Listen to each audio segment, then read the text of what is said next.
If you were to ask someone to summarize the lore of Shadowlands and they told you that it is the equivalent of a dumpster truck being filled over the brim, doused in Elon Musk's special gasoline mixture, and lit on fire by being thrown into the sun, you would honestly be not too far away from the truth. There have been currently so many lore retcons to make this whole mess not seem like something just pulled out of someone's ass at random. You would be absolutely insane if you wanted to count how many times that has been done already. It is a ginormous mess. The bright side is that, well, it seemingly is coming to an end. This seemingly will be World of Warcraft Shadowlands' last patch. And well, we got a little bit of the developer's point of view here. And seeming from the likes and dislikes, which Blizzard will be extremely happy that are gonna go missing soon, well, we can deduce that it's not gonna be great, but we're gonna watch what is it. So let's go. The Shadowlands story pulls together threads that started in Warcraft 3 and wove their way through many of our expansions. We approached it. I think everyone knows that that's a lie.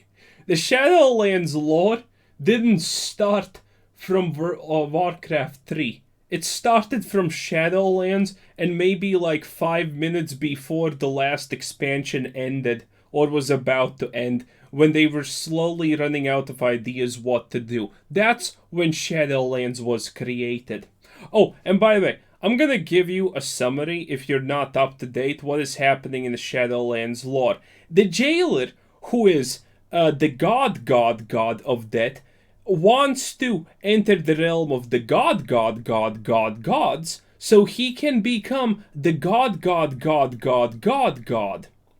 And that's a very accurate summary, by the way, believe it or not. I'm not even joking. Like a drama in 3 acts. Now, as the third and A drama in 3 acts, that's pathetic. final act begins of the saga, we need to stop the Jailer from reaching his ultimate goal, which is to rewrite the rules of reality. Eternity's End serves as the final chapter of one book of the Warcraft saga. Okay, we need to stop the Jailer, but as far as I know, there's never given a legitimate reason why the Jailer is the bad guy. There wasn't even given a legitimate reason why Sylvanas' idea of removing death as a concept was a bad idea. There was never anything given to why it's a bad idea. They just want you to think it's a bad idea for no reason. The Jailer has the advantage. He has seized the sigils of the leaders of the 4 covenants. We see Sylvanas. Nice. She's here because she's hot. Realize that she's been a pawn in the Jailer's game this entire time. Oh god. Sylvanas as a character has been absolutely ruined. Sylvanas was loved because she was resourceful, strong, good, cunning, knew what she wanted, knew how to get it. She was great. And now she's a pawn in someone else's game, and you're telling me she didn't see it coming. Someone with a god, someone who wanted to become a god, she didn't see that he's not gonna exactly find a lot of use for her when he gets his goals. Really now, Sylvanas had no idea. That's just pathetic. And she refuses to serve him, and she's taken prisoner. She refuses to serve him, then she's taken prisoner. Anduin didn't have a choice. And Sylvanas just magically has a choice? Like, why didn't the Jailer just completely enslave her also? Like he did with Anduin. There's like, he can enslave people. Why not do it to Sylvanas in the first place?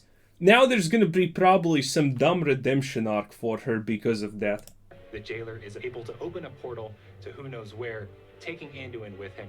And the Primus had us take some time to retrieve some new sigils. Why? What new sigils? Why couldn't the Jailer just take the sigils that were the spare sigils from the original sigils, if they were spare sigils. Like, is someone even guarding the all of spare sigils? It sounds like no one really knows that they even exist. Now we have gathered our forces. We are working with the Primus to open our own gateway to pursue the jailer to this realm unlike any we've seen before. Zeret Mortis. The Primus opens a portal and we come into this alien land.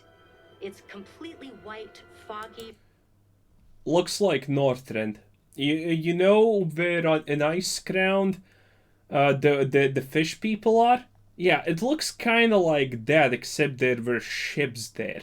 But yeah, that's a knockoff of Ice Crown. We're walking on water for some reason. They can only...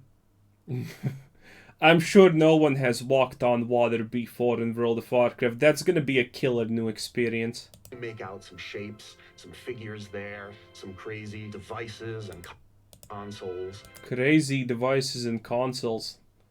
Looks like pretty much everything you could find in like any almost runes with technology. This is not exactly groundbreaking. It looks like a floating hammock tree. No, I'm not impressed. Eventually you make your way to a giant gate, and behind it lies Zereth Mortis. Oh, wow. It just looks like something like Nagrand and Icecrown a little bit together. There have been zones where pillars like this exist, and kind of reminds me a little bit of Nagrand with the green. A lot of green, and floating things. Nagrand had floating things, Netherstorm had floating things. Zereth Mortis was created by... She did not get the job because she's hot. She most likely got the job because she has the right political views. the first ones, and it Also, lead quest designer? Dude, so she's the lead quest designer. Has anyone ever tried to tell her that maybe you should not time gate all the quests that actually are useful? is intended to create afterlives. Think of it as being tucked away in the fabric of... Wait, what? It is intended to create afterlives. Think of it as... Zereth Mortis was created by the first ones, and it is intended to create afterlives. Think of it... Okay. So, a place that is intended to create afterlives. How do you up the scales? World of Warcraft started pretty easy. It was like, you know, pig people who threatened an encampment, you know, horse people who threatened an encampment or a city or something like that. Maybe dragons time to time if we were extremely cheeky. And in a single expansion, we have went from inner threats of the world that you have dealt for forever to outer threats of godly proportions that outweigh all the gods that previously existed. There is absolutely nowhere to go higher from this, and that's a problem. as being tucked away in the fabric of the Shadowlands itself. It's kind of the behind the scenes of these afterlives that we've journeyed to. It's the So you can create afterlives, but that conveniently is in the Shadowlands?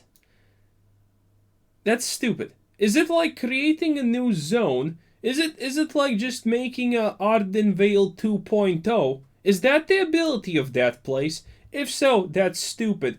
If it's not stupid and it's legitimately creating afterlives or whatever, then why the hell does a random subdimension of the main dimension have even intentional access to the higher dimension? If the Shadowlands are just a small speck of sand in the grand scheme of the place that creates places like the Shadowlands, why does the Shadowlands have explicit ways to enter a dimension that should be unfathomably above it? land where the progenitors, the first ones who created all of the realms of the Shadowlands. Yeah. why does a subrealm just have access to the higher plane of existence like that? And if the jailer is from a lower plane of existence, then you see these guys, all of them would be able to just flick the jailer away instantaneously, because what do beings of a higher existence exactly care about someone from a lower existence? It's like ants versus people. Like, what can a single ant or, well, 100 ants do to a person? Nothing. It's kind of pointless, and here you have multiple of them. Workshop. They've created everything we've experienced in Azeroth and Shadowlands and even... Oh, it's just swampy not Outlands, but this is just swampy Shadowlands. realms we haven't discovered yet. These first ones built the universe, as far as we know, but they're... So they built the universe, but, you know, we can just enter their home anytime we please, pretty much, just because we have some kind of 4 random keys or whatever. Their intentions or methods are completely unknown. But of course, the jailer's presence here is disrupting this process, and we're How can an ant disrupt the process? It makes no sense. working to push back against the jailer's forces and protect this place. I think the artists have done a fantastic... Yeah, I'm very sure someone who created your dimension needs your help in protecting himself from something of your dimension. job. And I know they did a lot of research, and they looked at a lot of real-life examples of very strange places in the real world. As a team, we were... Dude, you're kidding. Nothing of that seemed unique. We have seen floating trees before. really trying to make this place as alien as possible, so we really wanted... Oh shit, it's actually truly floating trees. Wow. I think I have seen that in Minecraft. ...to make everything feel completely unique.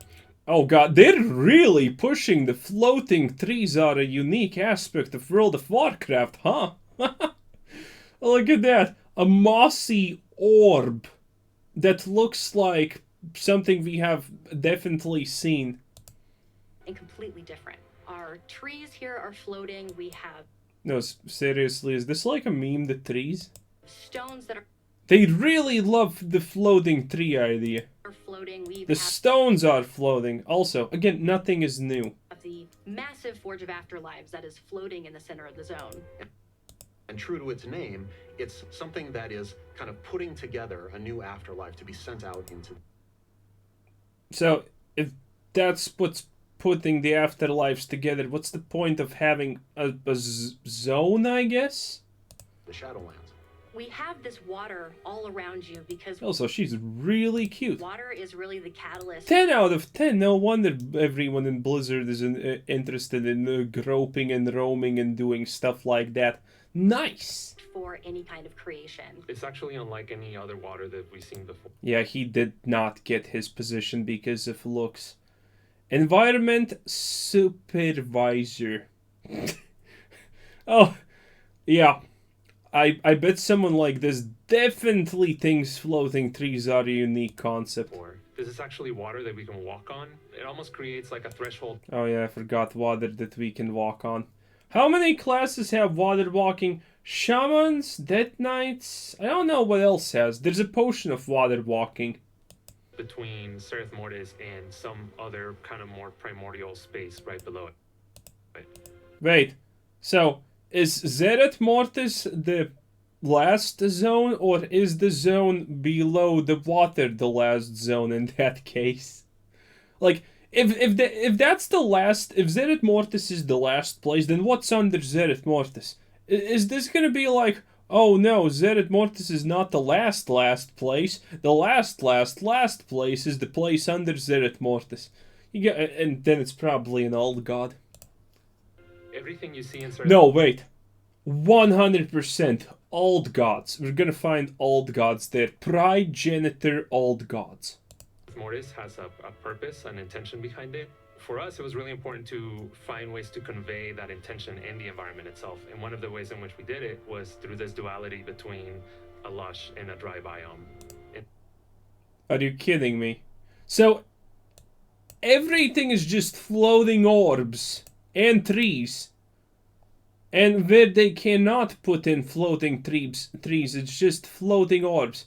And look at this. You can see sand here. Could you see it previously? Yeah, water.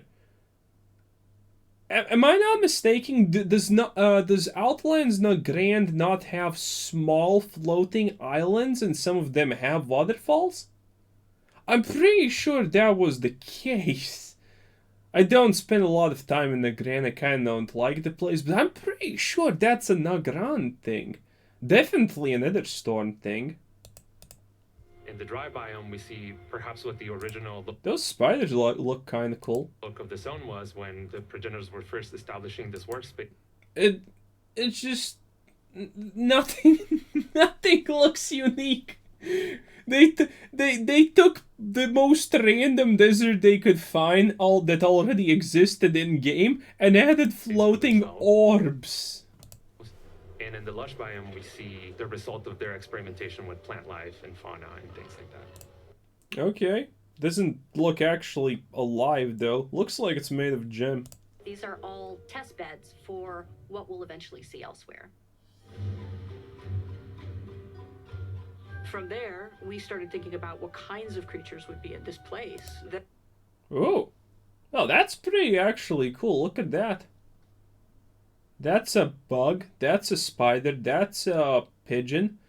That's a bunny. Frog. No one cares. Elementals. That are fundamentally prototypes. Chicken. There's terraforming here. There's Lizard. creatures that are building afterlives. We tried to really stretch and think what that might be like. I kind of don't get the point, though. Wait. Creatures that are building afterlives. So the floating orb thing is not the thing? You see this? You see this? This one. So this is not what makes afterlife, but the creatures are making afterlives? There's already contradictions. My personal favorite includes the giant armored snail, and we also have a progenitor chicken, Cool. which answers the question of what came first. Funny. These first ones who crafted Zereth Mortis, what they left behind were the Automa, meant to take care of the place and make sure that it fulfilled its function to create afterlives. Yeah, and so the first ones left. They left someone behind to do it for them, but they left no defense. You think something that was entrusted by gods, or a singular god, would be enough powerful to just, like, flick someone like the jailer away because, you know, he's nothing. The Automa have several different classes, and you can see this in their silhouettes. We have the builders, we have the protectors, we have the casters, and each one of them have a Okay. specific role within the Shadowlands. And then you'll also discover the Jiro, which are a part of the Automa. Wait, so, yeah, you do have... She said protectors. And you're telling me something that works directly below the penultimate god cannot deal with the jailer on its own. They're a little more quirky, they have a little more personality. And they seem to use pickaxes that Azeroth uses. Okay.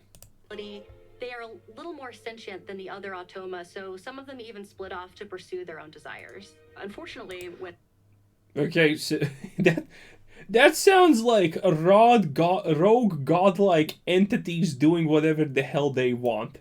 we found our way in, Devourers also found their way in. They are ravenous. The Devourers found their own way. I'm not even gonna touch that. The whole point of the expansion for a year or whatever was to get into the afterlife to deal with the gods. And, you know, some random chickens just found their way there also by accident. Great. They're consuming this weird energy, and it's causing them to mutate and to fall apart. And the Automa, where they are confronted by them, some of them are fighting them off. And so it's going to take some time for them to understand that we're here trying to help them drive out this threat. Amazing. Fortunately, we've got some allies. There are some Enlightened brokers here that we're going to be working with. But it's a broker that arrived here quite a long time ago, and has... Aren't brokers supposed to be greedy, money hungry and stuff? had a change of heart from looking at the world as a very transactional place. Wait. So, the super greedy race that just cares about wealth randomly found their way to the place where you can get anything, create anything you want, and they just randomly, magically had a change of heart, and now they're the good guys, like the 100%. To seeing this place as a holy place, a sacred place. Sure. And not a single one of them thought that, maybe we can, do a little bit of cash money activities here. Not a single one. We meet an enlightened one named Fareem, and Fareem needs our assistance, and in return he leads us to Haven, which is a hub that has been created out of progenitor ruins, and this is where the Enlightened really have made their home. Well, you need the hub, I guess. Haven serves as our foothold here, as well as use it as a base of operations and really start unlocking the mysteries of this land. The Enlightened brokers are intent on protecting and preserving the work of the first ones here, but now they're seeing Zoval bring his forces against the Atoma and tear up the land, and they are eager for assistance. I can't. That's just a joke, dude. Brokers themselves are very ostentatious, they're very into materialism, but the Enlightened are not that at all. Yeah, I kind of said that, which is strange. Why the hell someone who is only materialistic has access to all that cash money and randomly just decides and says, you know what? I'm gonna be a hippie now. Yeah, that sounds like a great plan. I'm just gonna go full on hippie. I wonder, do they roll joints or something? They have relinquished this material way, and you'll see. Seems they still have materialistic things, though. Like, are we not seeing a guy using a hammer to most likely make something materialistically more valuable? This is like the textbook lefty definition of communism, only it's completely wrong. The hell is... Like, he's using a hammer! You can't deny materialistic things and just use a hammer like that. It doesn't work. Every time you use a hammer, you're adding value to something. Unless he's just mindlessly destroying things, which we know is not the case, because they said themselves they want to preserve what the old ones, what the first ones had. See this reflected in their clothes. They're a little tattered, they're a little faded, because it just isn't important to them anymore. They're just here for the pursuit of knowledge. There are many people who don't care about the quality of their clothes. Cypher of the first ones. When players arrive, they're kind of fishes out of water. And one of the first things that we have to do is start learning how to communicate with the Automa. Think of it as a kind of runic language, based in symbols. We will bond. Okay. I think that's has that been done ever before? I don't know, but that sounds like something new. Admittedly, it also sounds like something new that's going to be forgotten in like 5 minutes. With a small construct who's pretty cute, actually. And with his assistance and the assistance... Bonding with a small construct. The Fareem, we will learn... Can we just get microchips implanted in our hands? So if we want to buy something, we can just wave it and... Wait! No, that would be pointless because the brokers will not accept money because they're not about materialistic things. Free repairs. Eventually, how to understand the symbols through the cipher of the first ones. We'll uncover different parts of this alphabet and start to learn more about the progenitor. I thought you said that we're gonna fuse with a small cute thing and we're gonna just understand everything instantaneously. And Zereth Mortis itself. It will allow you to unlock new and different forms of content. So that can range from daily quests to new options on the vendor. Oh, it's just... It's just a progression system. Okay, you're not gonna forget about it in the first 5 minutes. You're gonna wish you didn't even have it in the first 5 minutes. I'm sorry, that was my mistake. It's just a progression system. Which is 100% yet again time-gated, because World of Warcraft is so desperate to keep players playing a game that could not be played as much if they just didn't time-gate absolutely everything. To places to explore and new side quests that open. Yeah, I think everyone has dealt with the thing like that. Not unique. So it's really the gateway to exploring the far reaches of Zereth Mortis. As we looked into the development of Cypher of the first ones, we wanted something that was unique that players haven't seen before. A little bit of familiarity, but something that takes that to the next level.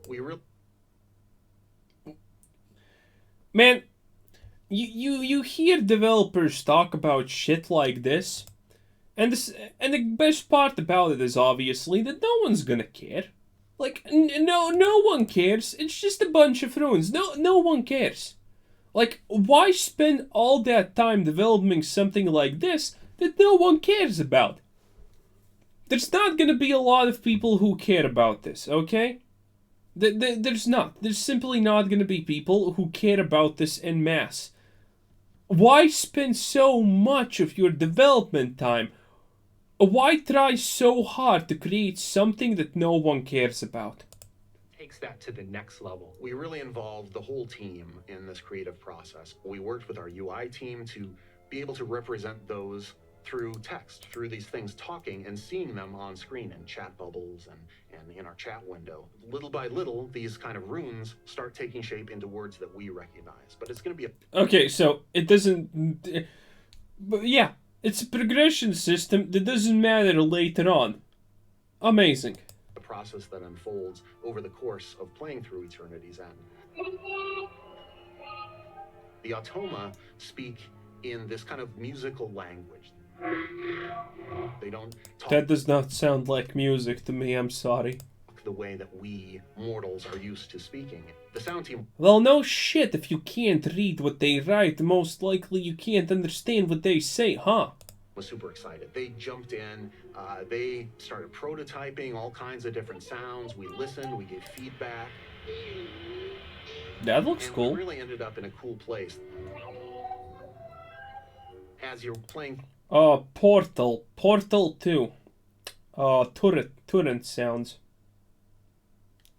I'm right, aren't I?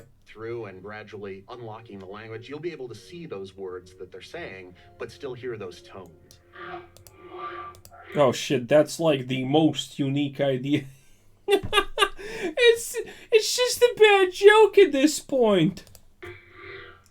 It's the most non-unique idea ever. Sepulchre of the first ones. Okay. The jailer's true goal has never really been to escape the Maw or to gain power. He's been focused on reaching this place called the Sepulchre, to go into this place of power and to really rewrite the rules of the universe. That's the last raid. Got it. We'll learn that the jailer has breached the Sepulchre of the first ones, and this becomes our new raid for Eternity's End. We're going to gather our forces, we're going to pursue the jailer inside. Once you go inside the Sepulchre, there's some mind-blowing visuals. This is a place that should not be able to exist doesn't look bad. according to the laws of physics. Dude, like, it's probably gonna be, like, look at this. Wow, it's a bunch of things. Look, dude, when I hear something like that, something that shouldn't exist, if this is anything but something that legitimately looks like a glitch, you know, like two things glitching or just going through each other, I'm gonna be pretty disappointed because, you know, otherwise you can't legitimately make something unique. And if you have played a game that intentionally has physics that are special effects or game mechanics that legitimately are like glitches when you can just, you know, glitch something in a wall or something like that, that's cool.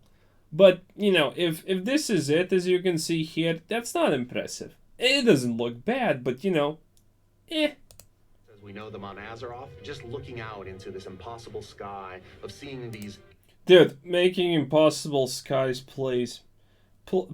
Impossible skies are the most stupid thing. Oh, what are you gonna see? Another world up top of the sky? Oh, a reflection. Oh, it's lame. Ancient works of the first ones, those laws don't apply to anything we see here. Among the bosses that we're going to I like that they don't show a single example of that. face in Sepulchre, the first ones, include the Jailer's forces, maybe a Dreadlord Okay, more of the same thing that you have seen, all expansion. or two that you haven't tied up loose ends with. We'll face a Constellar. This is similar to A Constellar?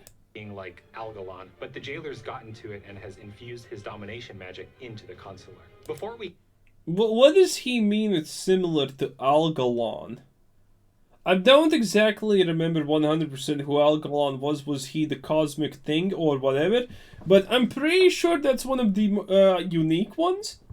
To get to the Jailer, however, we need to get to Anduin first. Our hope is that we can learn whatever Anduin knows about domination magic. We need to be able to resist it, or better yet, fight it. Wait. So, that already tells you one thing. Anduin will not be killed. Anduin will survive. Anduin is a good boy. Remember Arthas? No. Evil. Jaina kill. Anduin. Jaina save. Sylvanas, whose half a soul was controlled by the Jailer forever, kill. Anduin. No, Anduin's a good boy. Anduin, a redemption. Like, come the fuck on. We know players have been waiting Progenitor a long time tier for the return of tier sets, and as devs, we have too. It's a great blend of progenitor magic, golds, and Okay, it kind of looks cool. I honestly don't care too much about things like this, but do you really want to look like an NPC? Because all of what we saw previously, the NPCs look like this. Do you want to be the big blazing hero that looks like an NPC? medals, along with those class-defining silhouettes. Wolves for shamans, pointy things for rogues. It's gonna look amazing. Wolves? I don't think we saw a single organic creature. I don't think the most organic thing was moss on those floating unique spheres. Class and combat team was super excited to bring class sets back. This is something that felt really right for the story, where in the final act of the Shadowlands saga... Wait, what? This is something that felt really... The hell's with the green, yo? Doesn't, it looks shit. Right for the story, where in the final... Wow. I kinda get it that that's supposed to be cool, and the idea is pretty cool, but that's a fucking panda, dude. That's a panda. And that's a gnome.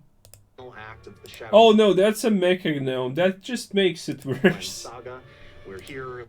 Yeah, that's a little bit better, but looks like 100% an NPC, dude. Literally on the brink at eternity's end, and what better... Ooh! But still an NPC. I like the nothingness white. That looks kind of cool for the face and blades. But again, you look like an NPC. place to fully unleash the power of these classes. So. And I think players will really enjoy the return of those class sets just as much as the team enjoyed making them. How do you make... Wait. Class sets return. Why remove them if they were such a big thing also? It sounds like they understood that class sets were like a big thing and people liked them. Why remove them in the first place? And I think players will really enjoy the return of those class sets just as much as the team enjoyed making them. Yeah, why remove something everyone liked? I'm not sure if people liked it, but it sounds like he's saying that people liked it. How do you make something that is mystical and magical and incomprehensible By making it into a floating tree.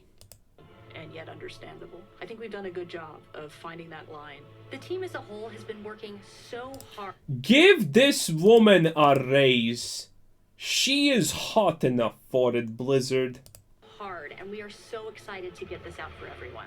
We're gonna get new mounts, new pets.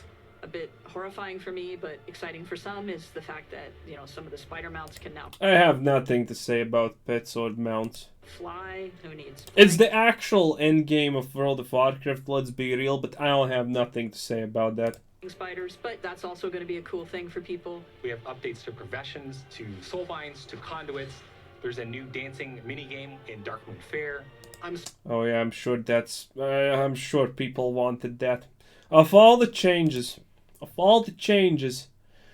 dancing was definitely the best. Story guy, so I'm super geeked about watching players kind of piece together those little lore tidbits. That's what excites me as well.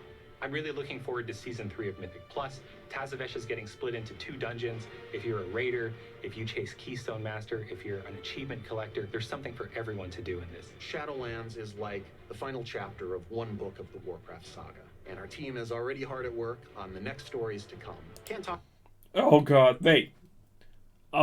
Wait, that means that's it. That means maybe no more outworldly deity gods.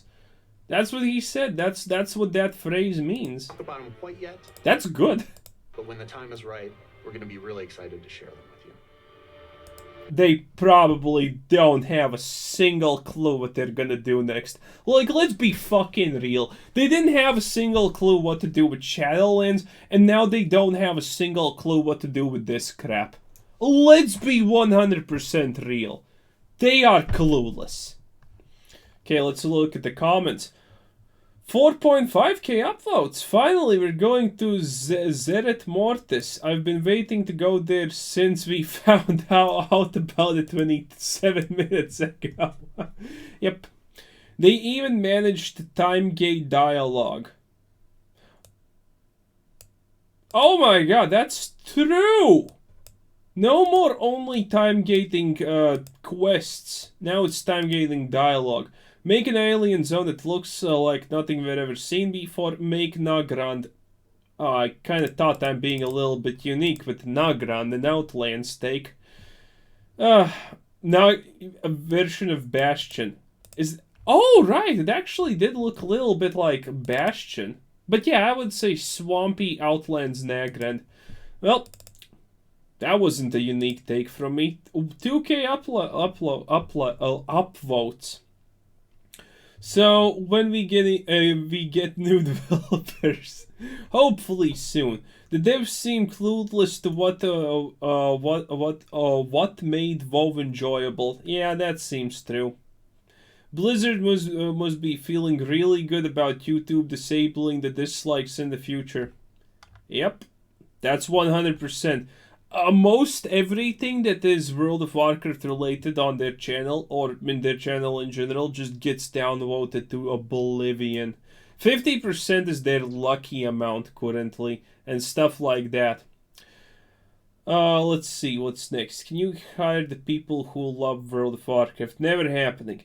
Their grand story for 9.2 that they only started writing 2 months ago. Yeah, it's like, I don't think there's a single person who legitimately believes that they had a clue where they're going with Shadowlands. I legitimately think no one believes that. But anyway, I think that's also pretty much all that we wanted about this. So yeah, it's a shit show. This was Quizzer7. Thanks for watching. Subscribe if you haven't already. Check out the channel. Check out Discord. Check out the Patreon. Check out everything. And have a nice day. Bye-bye.